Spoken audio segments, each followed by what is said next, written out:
என்ன ஐஸ் வைக்கிறீங்க? அத ஃபர்ஸ்ட் சொல்லுங்க. ஒண்ணு இல்ல கார்த்தி, கிரெடிட் கார்டு பில் வந்துருச்சு. ஒரு 3000 ரூபாய் கொடுத்தீங்கன்னா கட்டிடுவேன். அடுத்த மாசம் சம்பளம் கொடுத்துறேன். கிரெடிட் கார்டு எதுக்குங்க யூஸ் பண்றீங்க? யூஸ் பண்ண கூடாதுன்னு சொல்லிருக்கல. என்ன பண்ணீங்க கிரெடிட் கார்டு வச்சு? தெரியல கார்த்தி, எப்ப யூஸ் பண்ணனு கூட ஞாபகம் இல்ல கார்த்தி. ஆமா, பெட்ரோல் போட்டீங்களா? எதுல போட்டீங்க?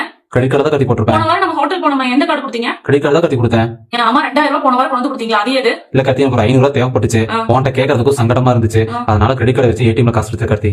எல்லா தப்பையும் நீங்க பண்ணிட்டு என்ன பண்ணனே தெரியல அப்படிங்கிறீங்க. கிரெடிட் கார்டு எங்கெங்க யூஸ் பண்ண கூடாதோ எல்லா இடத்துலயும் டைனு போய் கிரெடிட் கார்டு யூஸ் பண்ணிட்டு வந்திருக்கீங்க. ஏங்க இப்படி பண்றீங்க? பெட்ரோல் பங்க்ல யூஸ் பண்ணீங்கன்னா உங்களுக்கு சர்வீஸ் டாக்ஸ் போடுவாங்க. அதே மாதிரி சாப்பிடுற இடத்துல யூஸ் பண்ணீங்கன்னா அங்கேயும் சர்வீஸ் டாக்ஸ் போடுவாங்க. நீங்க போய் கார்டு போய் ஏடிஎம்ல ஸ்வைப் பண்ணீங்கல்ல, நீங்க 1000 ரூபாய் எடுத்தீங்கன்னா 350 ரூபாய் உங்க காசுல இருந்து எடுப்பாங்க. இது எல்லாத்துக்குமே சர்வீஸ் டாக்ஸ் பிளஸ் ஜிஎஸ்டி போடுவாங்க. இந்த மாதிரி எல்லா கடனையும் நீங்களே வந்து வாலண்டியரா கிரெடிட் கார்டு வச்சு ஸ்வைப் பண்ணி இப்படி ஒரு பெரிய தப்பு பண்ணி வச்சிருக்கீங்க. இங்க பாருங்க, இந்த மாசம் 3000 ரூபாய் கொடுத்துறேன். இந்த 3000 ரூபாய் வச்சுட்டு கிரெடிட் கார்டு பில் எல்லாத்தையும் அடிச்சுட்டு என் கண்ணு முன்னாடி கிரெடிட் கார்டை உடச்சு தூக்கிடுறீங்க. ஓகேங்களா? ஓகே கார்த்தி.